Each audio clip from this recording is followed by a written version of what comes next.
Buenas noches con Miguel Noche, esto es Conclusiones Irresolubles. Conclusiones Irresolubles con Miguel Noche. Bueno, pues ayer fue martes, ese esperado martes en que queríamos hacer esa visita a Vortex Bladeless y lo hicimos. Vortex, como ya sabéis, es este lugar donde se está gestando este aerogenerador sin aspas y teníamos interés en asomar la cabeza por allí, en ver qué se cuece. Y la verdad es que nos metimos hasta la cocina. En este caso nos metimos hasta el mismo túnel del viento de Vortex Bladeless.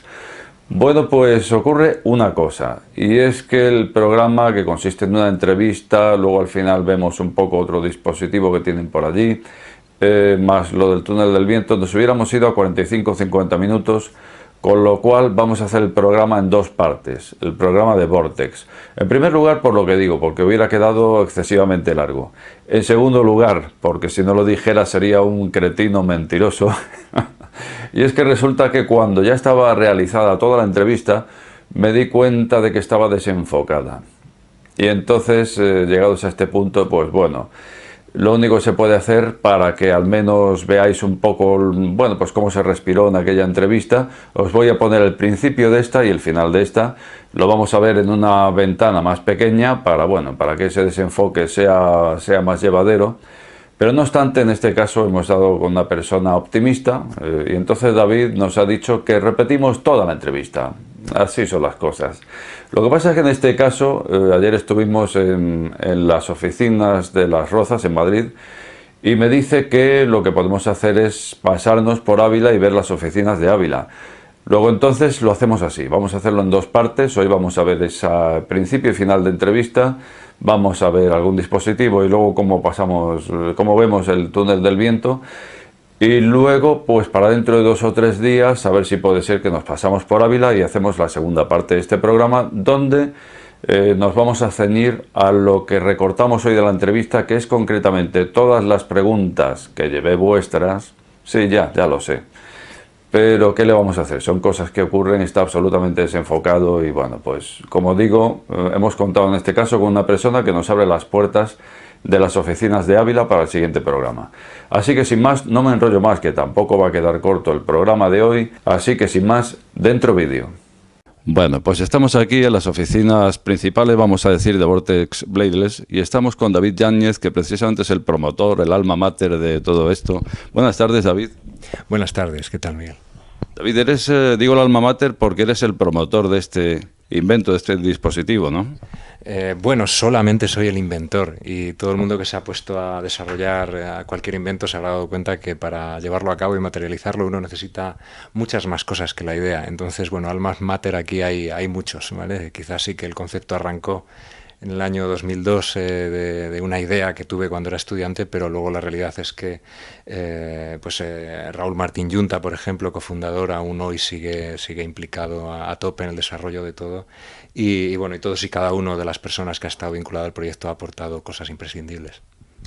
Bueno, pues como podéis ver por la forma de hablar, yo diría que David es uno de los grandes, es una de esas personas que inventan y que, por supuesto, a la hora de colaborar con los demás, desde luego parece ser que es uno de estos sitios. Vortex puede ser uno de estos sitios donde yo creo que a más de uno nos gustaría trabajar aquí, yo creo. ¿No habría algún puestecillo para alguno de la comunidad, no?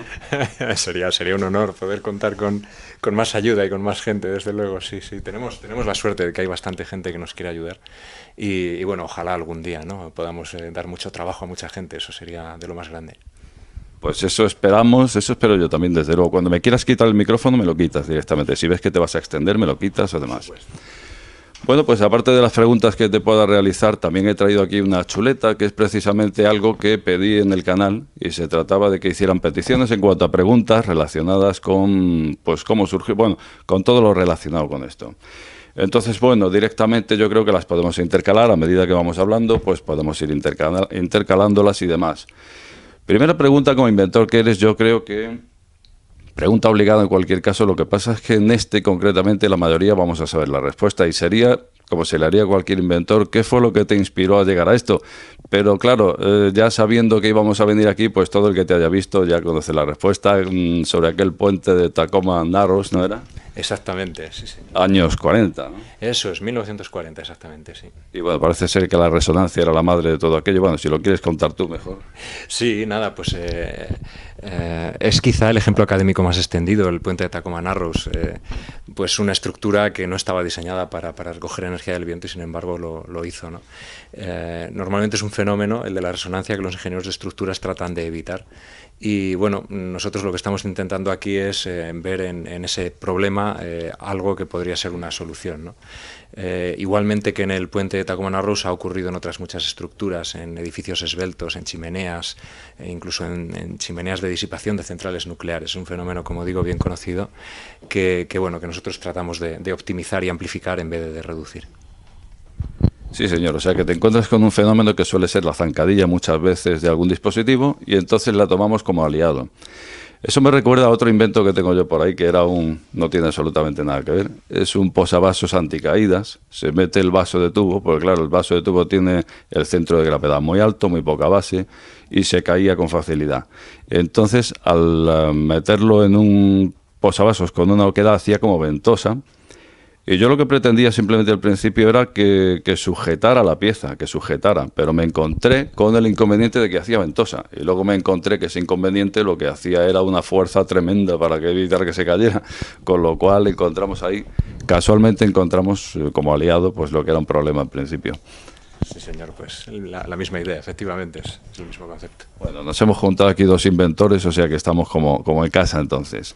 Bueno, vamos a ir con una pregunta, por ejemplo, de Armando Hermida Martínez, que dice lo siguiente. ¿Cuál es la mínima velocidad del viento para que el generador pueda generar, valga la redundancia, energía? ¿Y cuál es la máxima que puede soportar? Sí, es una pregunta bastante común. Ambos valores son parámetros de diseño, es decir, nosotros podemos ajustar la máquina para que arranque a una velocidad y esta determina la velocidad máxima a la que el equipo va a seguir funcionando.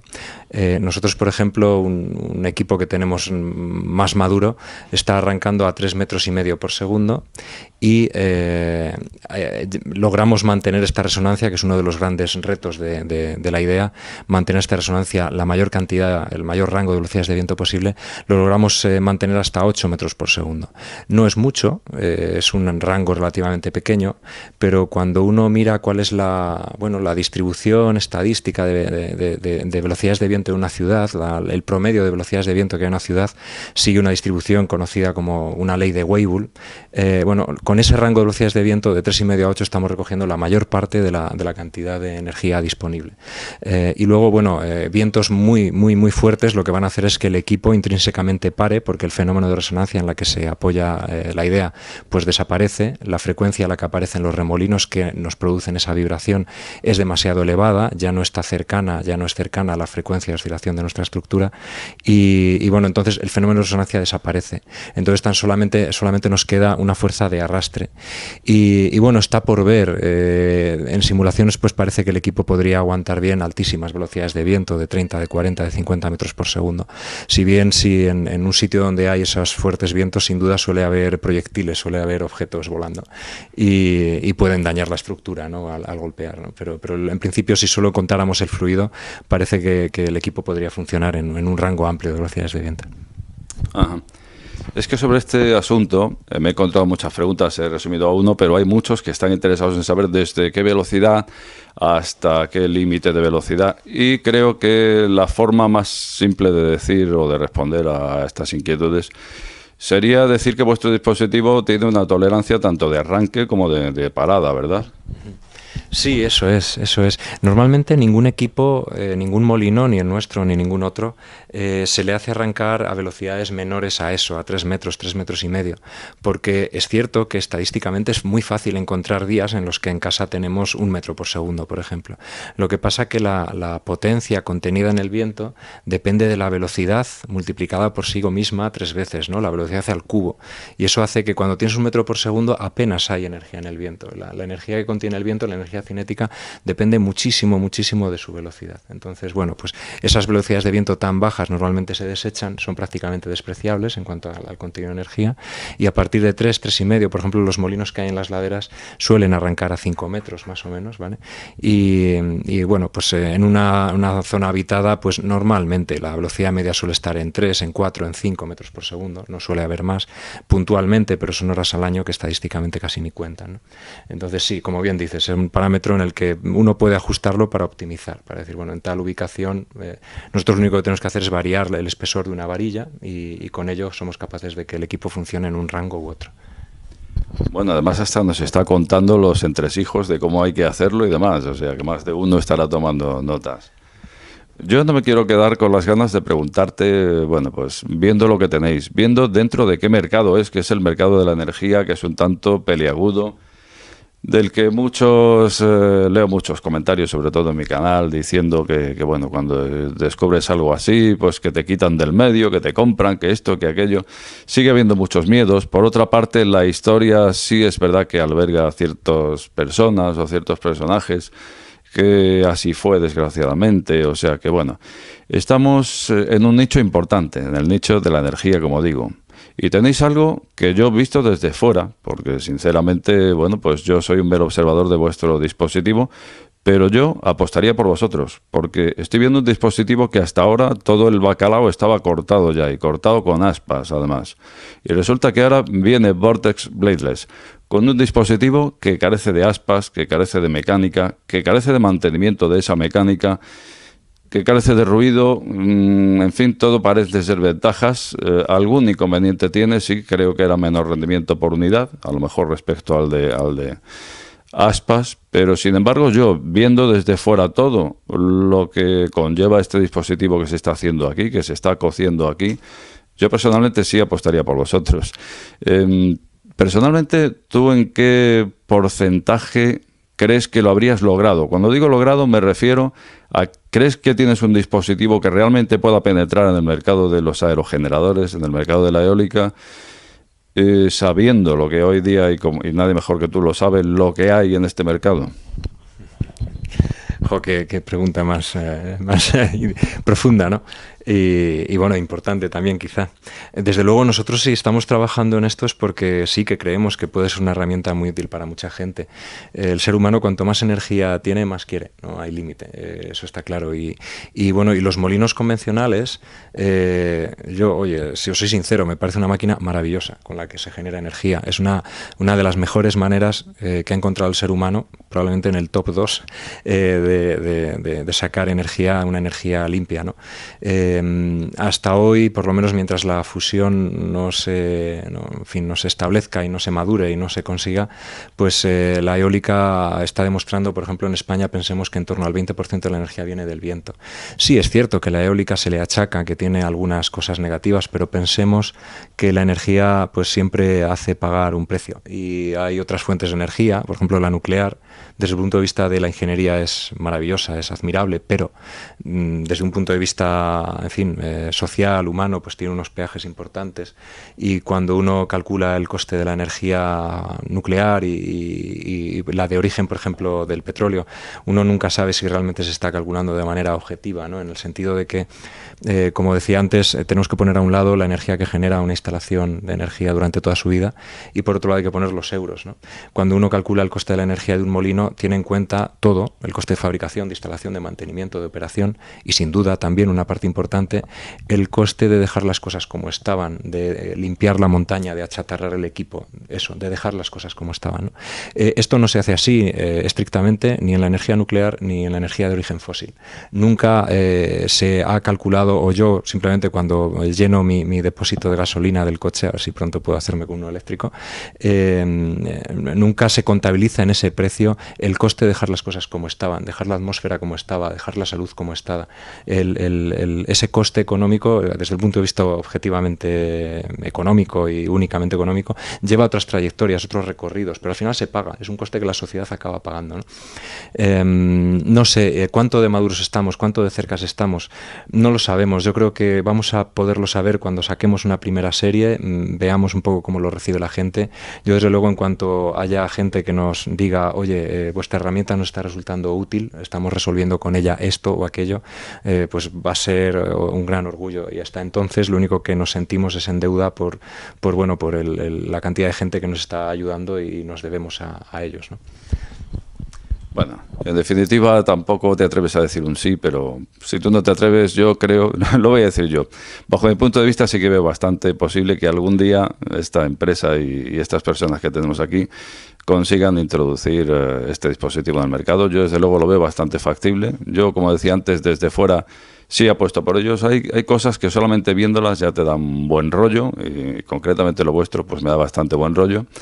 ¿Me decías, David, que vamos a ver alguna cosa más? O... Sí, ahora... Bueno, pues en ese caso, gracias por haber contestado a todas estas preguntas. David Yáñez, como decía, promotor de Vortex Bladeless.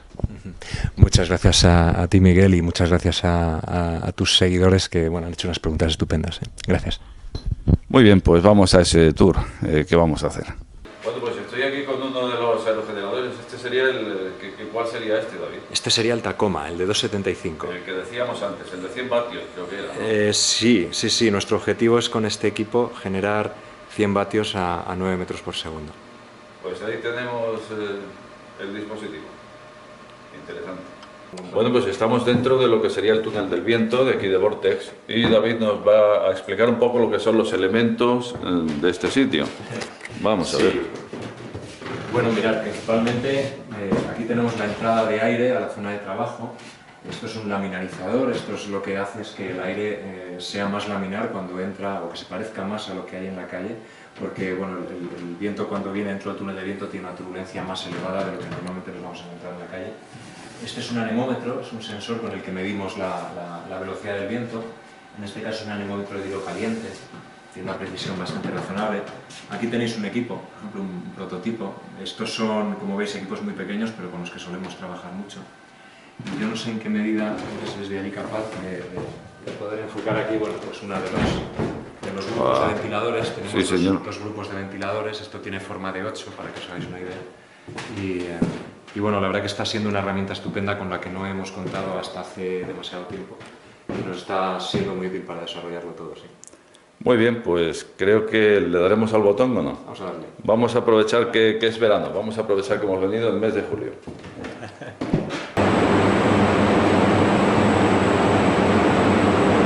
Asomamos un poco la cámara para que haya constancia del ruido. O saldrá volando. Vamos a ver. Vamos a entrar ahí a ver si somos capaces de aguantar. Parece que nos lleva el viento.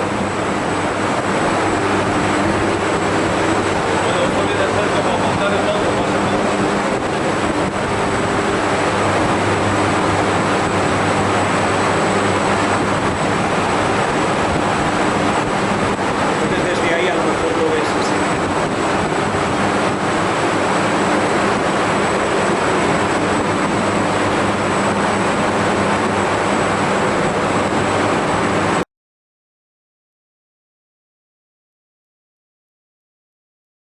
Este programa está sujeto a posibles correcciones. De ser así, estas serán publicadas en la descripción del mismo.